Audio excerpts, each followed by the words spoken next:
स्वागत है आप सभी बच्चों का क्लास 12th इन्फॉर्मेटिक प्रैक्टिसेस। आप जुड़ चुके हो मेरे साथ टेक क्वीन के इस चैनल पर और आज हम लोग यहाँ पर शुरू करने वाले हैं आईटी एक्ट के बारे में चीज़ें।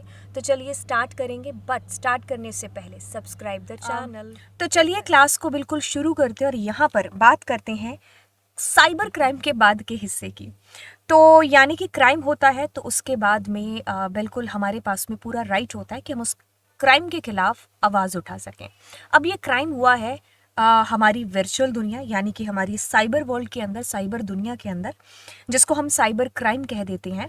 तो अगर साइबर क्राइम कोई हुआ है तो क्या हम उसके खिलाफ आवाज़ उठा सकते हैं? क्या कोई ऐसा एक्ट है? जी हाँ, बिल्कुल। आपको ये एक्ट बताएं जिसका नाम है इंफॉर्मेशन टेक्नोलॉजी एक्ट 2000। ये जो एक्ट है ना, इसको शॉर्ट फॉर्म में हम आईटी एक्ट भी है जो बोल देते हैं। कहता है कि the government of India the information technology act 2000, जिसको हम आईटी एक्ट के नाम से भी जानते हैं, तो इसको जो है नोन में लेकर के आई। और अब ये एक्ट है तो बिल्कुल हमें टेंशन लेने की ज़रूरत नहीं है। अगर कोई भी ऐसी घटना घटित होती है फ्यूचर में या फिर किसी के साथ हो रही है तो हम इस एक्ट के थ्रू अपनी आवाज़ उठा सकते हैं। अब यहाँ पर ये एक इम्पॉर्टेंट है, साइबर अपीलिएट ट्रिब्यूनल। इसको इस्टेब्लिश किया गया किस लिए? To resolve dispute arising from cyber crime.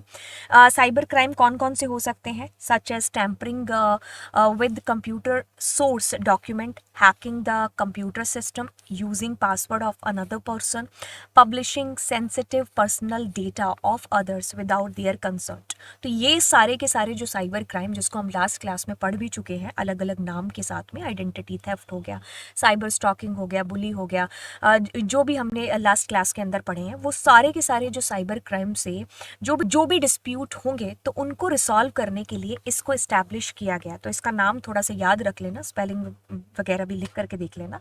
कहता है कि the act is needed so that people can perform transaction over the internet through credit card without fear of misuse। बिल्कुल, ये जो एक्ट आया इसी के बाद ही लोगों में डर भी है जो ख़त्म हुआ होगा, एंड इसी एक्ट की वजह से हम फ्रीली यूज़ कर भी पा रहे हैं जो है क्रेडिट कार्ड वगैरह या जो भी ट्रांजेक्शन ऑनलाइन हो रहा है। आज अगर आप देखोगे तो टेक्नोलॉजी का बहुत यूज़ हो रहा है। मतलब हम अगर हम सुबह से शाम तक देखें तो हम जो है कैश बिल्कुल यूज़ नहीं करते। हम सिर्फ जो है मतलब जैसे हमने पेटीएम कर लिया या हम फ़ोन पे वगैरह का यूज़ करते हैं। तो मतलब कैशलेस चीज़ें इसी वजह से हो पा रही हैं, ये एक्ट नॉन में है। तो इसी वजह से जो क्राइम है या जो मिसयूज़ हो रहा था पहले इस एक्ट के आने से पहले, तो वो बहुत हद तक बंद हो चुका है, राइट। तो ये हमारा आईटी एक्ट है। अब हम इसके बारे में थोड़ी सी अगर चीज़ें देखें तो ये 17 अक्टूबर 2000 को नोन में आया था पार्लियामेंट के अंदर। एंड इसके जो है इसके अंदर ये सारी चीज़ें हैं, बट आपको कुछ ऐसे पढ़ने की ज़रूरत नहीं है कि इसमें सेक्शन कौन कौन से सेक्शन में कौन कौन सी सुनवाई है। बस आपने इतनी चीज़ें कर ली, दैट्स टोटली फाइन। तो चलिए अब अगली क्लास में हम लोग ई वेस्ट के बारे में चीज़ें हैं जो करेंगे। मिलते हैं आपसे नेक्स्ट क्लास के अंदर, एंड चैनल को ज़रूर सब्सक्राइब कर लीजिएगा, ठीक है। सो बाय बाय एंड बिल्कुल गॉड ब्लेस यू।